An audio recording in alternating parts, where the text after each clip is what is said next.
What's up guys, Movie Junkie for Life here, and this is going to be my review of The House, starring Will Ferrell, Amy Poehler, and one of the funniest guys working right now, Jason Mantzoukas. I hope I'm pronouncing that correctly.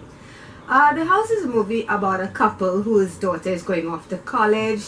They are depending on a scholarship from the town that they live in, and the scholarship is denied by Peter Kroll's character, and they have to come up with money. So Jason Mantzoukas, who plays their friend Frank, decides why not open their own casino. Of course this is illegal, but they do, and shenanigans ensue. So is it any good? Here's the thing. Comedy is a very subjective thing. Some people will find certain people funny and other people don't. You know, I know people, I love Kevin Hart, I think he's hilarious, and yet I know people who don't think he's that funny. Here, Will Ferrell, Amy Poehler, and Jason Mantzoukas is the reason I wanted to see this movie, because I think they're really funny people. I think Will Ferrell, he's a guy that with the right material and the right co-stars, he gives you some really good stuff, and Amy Poehler always cracks me up. But that said, this movie, it has some really funny moments. I did laugh a lot watching this movie, and the funniest moments took place when Jason Mantzoukas was involved. You know, I discovered this guy a while back and I fell in love with him. I think he's hilarious. He's been in Brooklyn Nine-Nine, and there's another movie with him and Jason Sudeikis that I think is really funny, and Alison Brie. He is one of the funniest things about this movie. He has some of the best one-liners in this movie. They also have some really good scenes between, I think, Will Ferrell and Amy Poehler. I think they work well off each other. They have a great chemistry on screen. And these are people who know how to ad-lib.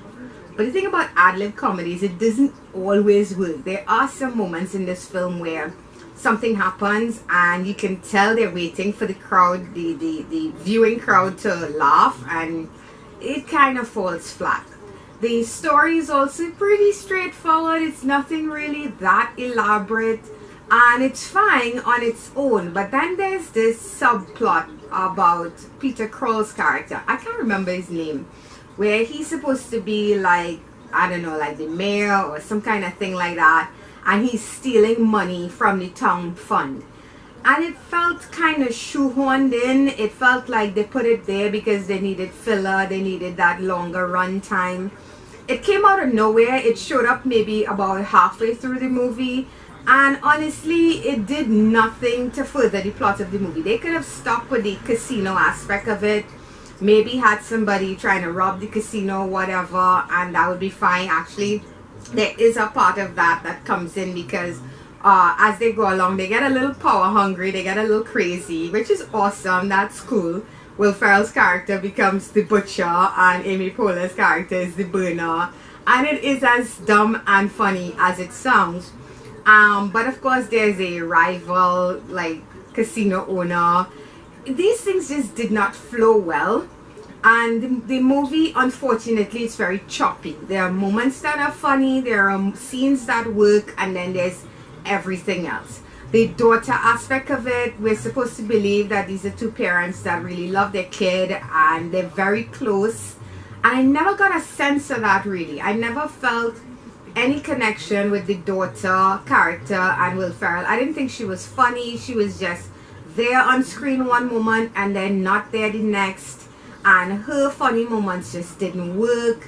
So unfortunately, The House is as average as it gets. It's a good movie to watch maybe on the weekend. You're looking for something lighthearted to watch.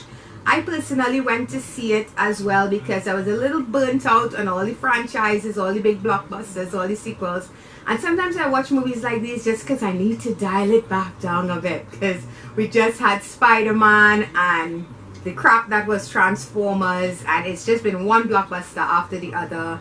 So this was a bit of a palate cleanser for me. So maybe that's why I enjoyed it a little bit. But again, it's no Anchorman, it's no Step Brothers. It's not that good. So I'm going to give it a 5 out of 10. And do I recommend seeing it in cinema? That's totally up to you guys. Like I said, I went to see it because I just needed to relax and enjoy something silly, and I did. Overall I did. It's an average comedy. It's nothing that's gonna be worth rewatching, but it gets the job done in certain places. So The House gets a 5 out of 10. And that's gonna be it for me, guys. So till next time, bye bye.